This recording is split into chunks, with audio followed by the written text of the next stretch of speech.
Pare de reclamar e concentre-se nas coisas boas. Um método simples e eficaz para se afastar da negatividade e adotar uma postura positiva. Capítulo 6. Críticos e admiradores. É mais fácil desenvolver a capacidade de criticar do que qualquer outra habilidade. Zeuxis. Crítica é a reclamação com arestas afiadas. Geralmente é dirigida a alguém com a intenção de diminuir essa pessoa. Alguns acreditam que criticar é uma forma eficiente de mudar o comportamento do outro. Entretanto, costuma surtir o efeito contrário. Mencionei no início do livro que eu e minha família moramos algum tempo atrás numa casa que ficava na curva de uma estrada, onde, lamentavelmente, nossa cadela Ginger foi atropelada. Como logo depois da curva o limite de velocidade subia de 45 para 80 km por hora, as pessoas costumavam passar bem rápido diante da nossa casa. Fiquei incomodado com isso, especialmente depois da morte de Ginger. Muitas vezes, quando eu estava no jardim cortando a grama, via os automóveis voando baixo pela estrada. Eu gritava com os motoristas para que diminuíssem a velocidade. Às vezes, também sacudia os braços para tentar fazer com que andassem mais devagar. Para minha crescente irritação, descobri que eles raramente reduziam a velocidade e até evitavam olhar na minha direção. Um dos piores infratores era a motorista de um carro esporte amarelo.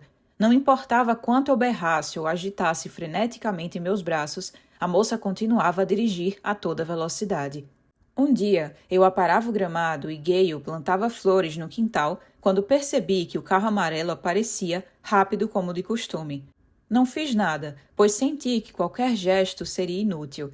Quando a jovem estava bem na frente da minha casa, vi a luz do freio se acender e percebi que ela tinha reduzido a velocidade. Fiquei estarrecido. Era a primeira vez que o carro esporte não passava zunindo pela rua. Também estranhei que a jovem ao volante, normalmente mal-humorada, estivesse sorrindo.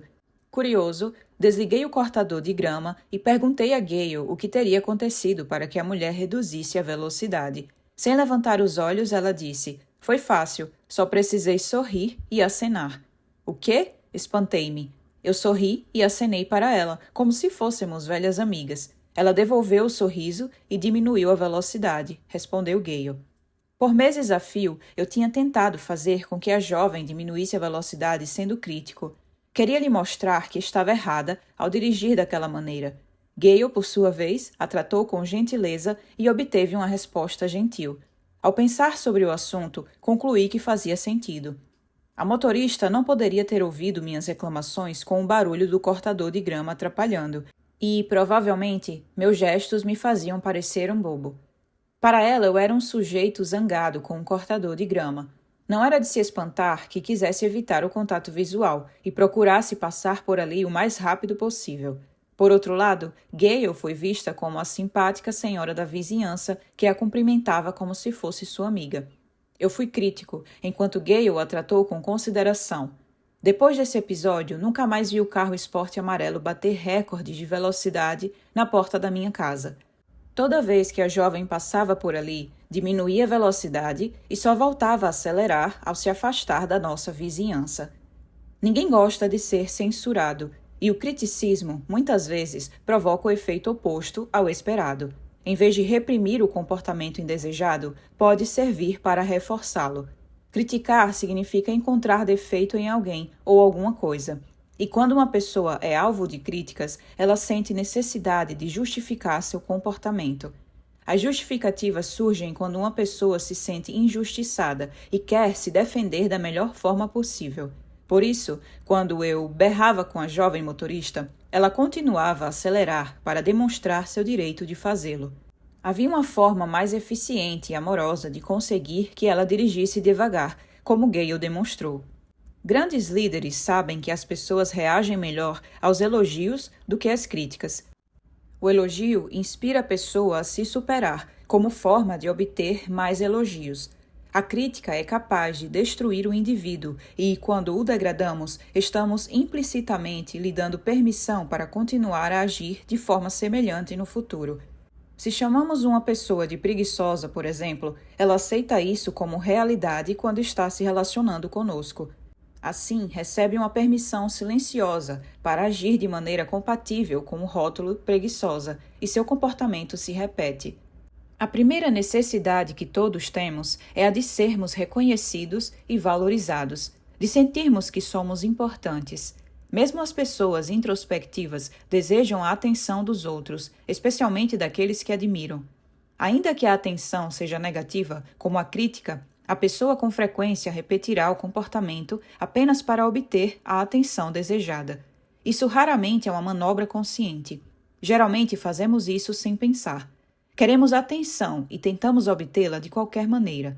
E se somos criticados, tentamos nos ajustar para cumprir as expectativas de quem critica. A atenção comanda o comportamento. Por mais que pareça que é o contrário, não é verdade. Quando criticamos alguém, estamos pedindo que ocorram novas demonstrações daquilo que nos desagrada. Isso acontece com seu cônjuge, seus filhos, funcionários e amigos. Na peça Pigmalião, de George Bernard Shaw, Eliza Doolittle explica esse fenômeno para o coronel Pickering.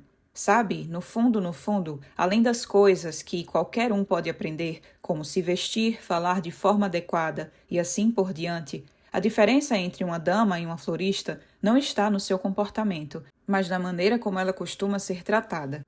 Sempre serei uma florista para o professor Higgins, porque ele me trata como uma florista e sempre me tratará assim.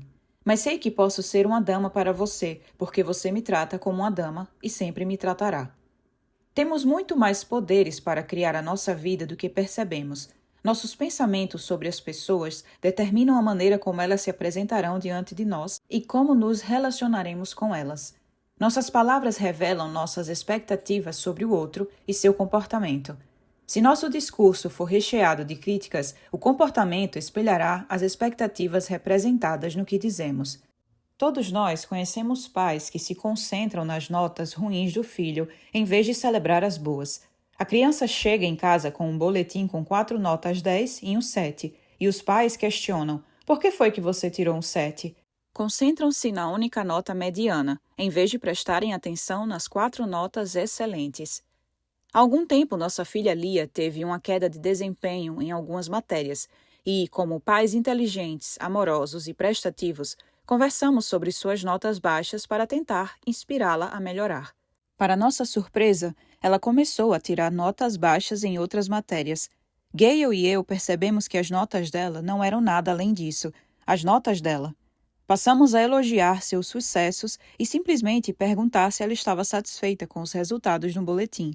Se Lia dizia que sim, mesmo se as notas fossem aquém daquelas que acreditávamos que ela deveria conquistar, deixávamos o assunto para lá. Logo as notas voltaram a aumentar, e há vários anos ela só volta para casa com a nota máxima. Meu trabalho é reclamar e ser crítico. Já ouvi essa frase sair da boca de muita gente dos meios de comunicação, e isso me entristece. Sou formada em jornalismo e aprendi que o trabalho do repórter é relatar os fatos, explicar o que acontece. Entretanto, alguns profissionais da imprensa pensam que seu trabalho é destruir os outros. Fazem isso para garantir a venda dos jornais ou a audiência dos noticiários de TV. É importante estarmos informados, mas não sermos manipulados, e a crítica é utilizada com frequência para derrubar alguém. Não estou dizendo que não devamos ler críticas de filmes, livros e teatro. Um bom crítico, prefiro dizer resenhista, pode nos poupar tempo e dinheiro ao informar se vale a pena ler um livro, ver um filme ou uma peça.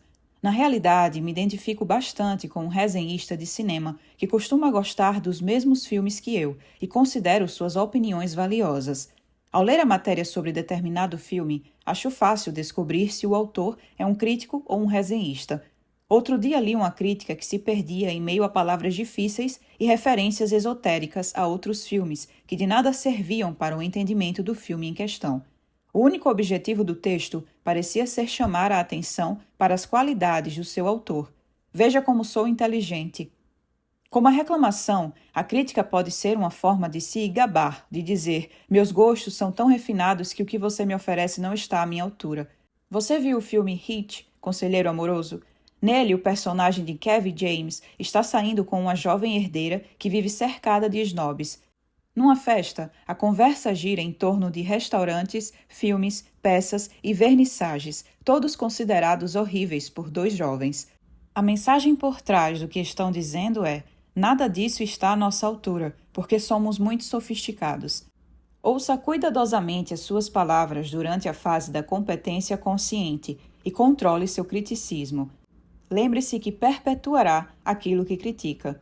Quando estava nessa etapa, eu a chamava de fase "não quero trocar minha pulseira de posição". Abria a boca para falar e, ao perceber o esboço de uma crítica se formar na minha mente, limitava-me a dizer: "não quero trocar minha pulseira de posição". Experimente, quando estiver a ponto de dizer em voz alta o que não deveria, falar simplesmente: "não quero trocar minha pulseira de posição".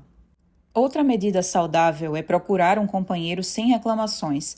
Encontre alguém que também esteja participando do desafio para vocês se ajudarem. Nota: você não deve vigiar seu companheiro como um falcão, para ver se ele reclama, critica ou fala mal da vida alheia, nem chamar a atenção dele ao vê-lo reclamar. Se o fizer, estará reclamando também e deverá mudar sua pulseira, elástico ou aliança de posição. Essa será a pessoa com quem você poderá compartilhar sucessos e que lhe dará coragem para continuar, mesmo se precisar começar tudo de novo. Encontre alguém que possa ajudá-lo a encarar a vida de maneira positiva, que possa ser a sua patrulha abençoada, estimulando-o a buscar o lado bom em todas as situações. Você precisa de alguém que o encoraje quando estiver tentado a desistir e que deseje o seu sucesso. Há 8 anos, conheci um homem que ajudou uma pessoa amada a mudar sua maneira de pensar diante de uma situação trágica. Tudo começou quando vi uma placa à beira da estrada. A placa era feita de papelão grampeado, numa ripa de madeira. Avistei-a quando me preparava para atravessar a ponte sobre o rio Waccamaw, nas imediações de Conway, Carolina do Sul. Bem ali, em meio ao lixo e aos formigueiros, ela fazia um convite: buzine se estiver feliz. Balancei a cabeça diante da ingenuidade de quem escrevera aquilo e continuei a dirigir, sem buzinar. Falei com meus botões: que baboseira, feliz, o que é estar feliz? Nunca soube o que era ser feliz. Sabia o que era prazer, mas, mesmo em meus momentos de maior prazer e satisfação, me pegava imaginando quando alguma coisa ruim ia acontecer para me trazer de volta à realidade. A felicidade é uma fraude, eu pensava. A vida é dolorosa e cheia de desafios, e quando as coisas estão bem, há sempre algo na próxima esquina que vai tirá-lo da fantasia de felicidade bem depressa. Talvez a gente fique feliz depois de morrer, imaginei, mas não estava seguro quanto a isso. Num domingo, umas 2 semanas depois, Gale e Lia, que tinha 2 anos na época, estavam no carro comigo enquanto descíamos a rodovia 544 em direção a Surfside Beach, onde visitaríamos alguns amigos. Estávamos ouvindo canções infantis, cantando, rindo e desfrutando nosso tempo juntos. Ao me aproximar da ponte para atravessar o Waccamaw, vi os dizeres novamente e, sem pensar, buzinei. "O que foi?" perguntou Gale. "Você viu alguma coisa?" "Nada demais", respondi. "Há um cartaz na beira da estrada que diz: buzine se estiver feliz." Eu me senti feliz e buzinei. Aquelas palavras faziam todo o sentido do mundo para Lia. As crianças não têm os conceitos de tempo, responsabilidades, desapontamentos, traições ou quaisquer outras limitações e feridas que os adultos carregam. Para elas, a vida é o agora, e o agora é feito para a felicidade. Quando o momento seguinte chegar, também será feito para a felicidade. Buzine e celebre esse momento feliz. Mais tarde, voltando para casa, passamos novamente em frente ao cartaz. Gale leu as palavras para Lia e ela gritou: "Buzine, papai, buzine." Àquela altura, minha agradável perspectiva do início do dia havia mudado e eu não pensava mais em ver os amigos e usufruir a companhia da minha família. Tinha começado a pensar em tudo o que esperava por mim no trabalho, no dia seguinte, e a temer o que estava por vir. Eu não estava nada feliz, mas apertei a buzina para satisfazer minha filha. Nunca esquecerei o que aconteceu em seguida. Bem lá no fundo e por apenas um momento, senti-me mais feliz do que estava segundos antes, como se buzinar tivesse a propriedade de me tornar mais feliz. Talvez fosse algum tipo de reação pavloviana. Talvez ouvir a buzina despertasse em mim alguns dos bons sentimentos que eu tinha da última vez que buzinara. Daquele momento em diante, não conseguimos passar naquele trecho da estrada sem que Lia me lembrasse de buzinar. Percebi que cada vez que buzinava, meu termostato emocional esquentava. Numa escala de 1 a 10, se eu estivesse me sentindo no 2, Quando apertava a buzina, meu grau de felicidade subia vários pontos. Comecei a buzinar todas as vezes que passava por ali, mesmo quando estava sozinho no carro. Um dia, Gale chegou em casa engolindo o riso. Sentindo que deveria ser alguma coisa relacionada a Lia e sem querer embaraçá-la, esperei que fosse brincar no quarto e perguntei a Gale o que era tão engraçado. Ela caiu na gargalhada. Tentando recuperar o fôlego, contou-me o que tinha ocorrido. Eu estava dirigindo e conversando com Lia quando mudei de pista e acidentalmente dei uma fechada em outro veículo. O carro estava no ponto cego e eu não tinha visto. Quase joguei o pobre motorista para fora da estrada. Gale riu, mas eu não estava achando a menor graça na situação. O motorista do outro carro ficou tão furioso que disparou até nos alcançar, fez um gesto obsceno e apertou a buzina. Pensei que esse assunto não era digno de gargalhadas e que minha esposa não estava em seu juízo perfeito. Mas o que é tão engraçado assim? Exigi saber. Quando o homem buzinou, continuou Gale, percebendo minha preocupação e procurando se recompor. Lia apontou para ele e disse: "Olha só, mamãe, ele está feliz." Demorou um segundo até que a ficha caísse e eu também tivesse um ataque de risos. Que preciosa perspectiva nos fornece uma criança. Graças às nossas experiências com o cartaz, ela concluíra que, ao buzinar, a pessoa só podia estar feliz. O sentimento positivo que eu experimentava ao ver a placa e buzinar começou a se aprofundar. O cartaz ficava no acostamento da autoestrada, próximo a um bosque que separava algumas casas da ponte. Com o passar do tempo, comecei a pensar na pessoa que o colocara ali e por que tinha feito tal coisa. Nessa época, eu vendia seguros e visitava meus clientes em suas casas. Certo dia, fui visitar uma família que morava a uns 2 quilômetros ao norte da rodovia 544. Porém, quando cheguei lá, fui informado de que meu cliente tinha saído. Por um momento, fiquei abatido, mas logo que deixei o condomínio, percebi que me encontrava do outro lado da mata que acompanhava a estrada. Enquanto dirigia, calculei o ponto onde eu estava em relação ao cartaz feliz e, quando achei que estava próximo, parei na casa em frente. Era uma casa de apenas um pavimento, cinzenta e pré-fabricada, com ornamentos em vermelho escuro. Ao subir a escada que levava à porta da frente, notei que tudo era muito simples, mas bem cuidado. Fiquei imaginando o que diria se alguém abrisse a porta. "Oi, vi uma placa na beira da estrada do outro lado desse bosque e queria saber se, por acaso, o senhor sabe alguma coisa a respeito dela." Ou talvez, "Será que vocês são as pessoas do Buzine se estiver feliz?" Estava sem jeito, mas queria entender a história por trás do cartaz que tinha promovido tamanho impacto na minha forma de pensar e de viver. Quando toquei a campainha, não tive a menor chance de fazer qualquer daquelas perguntas. "Pode entrar", disse um homem com um sorriso amplo e caloroso. Agora eu realmente estava sem jeito. Ele deve estar esperando outra pessoa, pensei, e acha que sou eu. De qualquer maneira, entrei na casa e ele apertou minha mão. Expliquei que costumava passar pela rodovia no trecho próximo à sua residência e que ficara curioso com uma placa com os dizeres "Buzine se estiver feliz." Pelos meus cálculos, o cartaz ficava na altura da casa dele e eu queria perguntar se por acaso ele sabia alguma coisa a respeito do assunto. Seu sorriso aumentou e ele me contou que tinha colocado a placa ali mais de um ano antes e que eu não era o primeiro a parar e fazer perguntas. Enquanto eu ouvia o som da buzina de um carro à distância, ele disse: "Sou treinador numa escola de ensino médio aqui da região. Minha mulher e eu gostamos de morar aqui, perto da praia. Fomos muito felizes juntos, por muitos anos." Seus olhos azuis e claros pareciam penetrar nos meus. Algum tempo atrás, minha mulher ficou doente. Os médicos disseram que não havia nada a fazer. Eles lhe deram 4 meses de vida, no máximo 6. Fiquei desconfortável com o breve silêncio que se seguiu, mas ele não se incomodou. "A princípio, ficamos em estado de choque", prosseguiu. "Em seguida, com raiva. Depois nos abraçamos e choramos por dias a fio.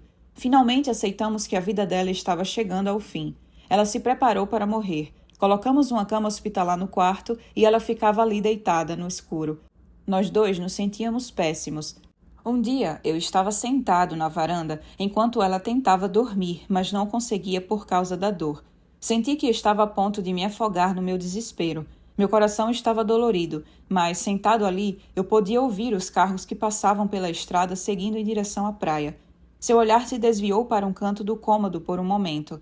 Então, como se lembrasse que estava no meio de uma conversa com outra pessoa, ele balançou a cabeça e continuou sua história. Você sabia que o Grand Strand, a faixa de 90 quilômetros de praias na costa da Carolina do Sul, é um dos principais destinos turísticos dos Estados Unidos? Sim, eu sabia disso, respondi. Mais de 13 milhões de turistas por ano visitam as praias dessa região. Certo, disse ele. E há um momento mais feliz do que quando se está saindo de férias. Você planeja, economiza e então parte para aproveitar algum tempo com a família. É maravilhoso. Uma longa buzinada reforçou o ponto aonde ele queria chegar. O treinador pensou por um momento e prosseguiu. Enquanto eu estava ali, me veio a ideia de que, embora minha mulher estivesse morrendo, a felicidade não precisava morrer com ela. De fato, a felicidade estava bem à nossa volta, nos milhões de carros que passavam a algumas dezenas de metros de nossa casa diariamente. Por isso, coloquei aquela placa. Não tinha nenhuma expectativa. Queria apenas que as pessoas nos carros não ficassem alheias à felicidade daquele momento, pois esse momento especial, que nunca será repetido, deve ser saboreado e precisamos ter consciência da nossa felicidade. Várias buzinas de diferentes veículos soaram numa rápida sucessão. Minha mulher começou a ouvir as buzinas, disse ele. A princípio eram poucas, uma aqui e outra ali. Ela me perguntou se eu sabia o que estava acontecendo e lhe contei do cartaz que havia colocado. Com o tempo, o número de carros que buzinava aumentou e aquilo passou a ser uma espécie de remédio para ela. Ela ouvia as buzinas e encontrava grande conforto em saber que não estava isolada, morrendo num quarto escuro. Ela fazia parte da felicidade geral do mundo. Permaneci em silêncio por um momento, tentando absorver o que ele tinha partilhado comigo. Que história tocante e inspiradora.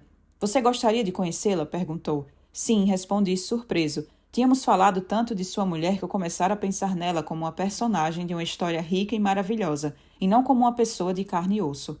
Enquanto atravessávamos o corredor e nos dirigíamos ao quarto, preparei meu espírito para não parecer chocado diante do triste quadro que me esperava. Mas ao entrar, me deparei com uma senhora sorridente, que parecia estar fingindo estar doente, em vez de se encontrar de fato à beira da morte. Do lado de fora, outra buzina ressoou. Lá vai a família Harris. É bom ouvi-los de novo. Senti a falta deles, disse ela. Depois de sermos apresentados, ela explicou que sua vida agora era tão rica quanto antes. Centenas de vezes ao dia e também durante a noite, ela ouvia todo tipo de buzina, anunciando que existe felicidade no mundo. Eles não têm ideia de que estou aqui deitada ouvindo, falou. Mas eu os conheço. Cheguei ao ponto de saber quem são pelo som de suas buzinas. Ela coroou e prosseguiu. Inventei histórias sobre cada um. Imagino o que vão fazer se vão à praia ou jogar golfe. Se é um dia chuvoso, imagino que vão visitar um aquário ou fazer compras.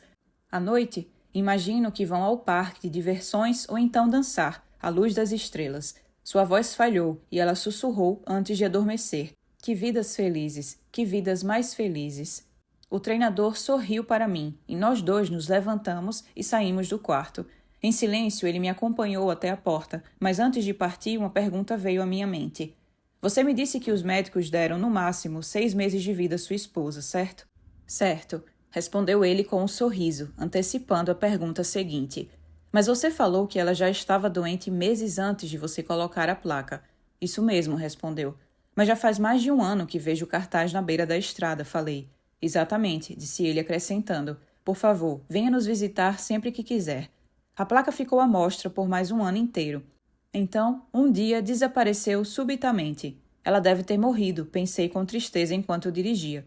Pelo menos estava feliz no final e resistiu bem mais do que o esperado. Será que os médicos ficaram surpresos? Alguns dias depois, voltei a pegar a rodovia 544 em direção à praia e, pela primeira vez, senti tristeza em vez de felicidade enquanto me aproximava da ponte. Olhei de novo, imaginando que o vento ou a chuva poderiam ter destruído o pequeno cartaz feito à mão, mas ele realmente não estava mais lá. De repente, vi algo que elevou o meu espírito.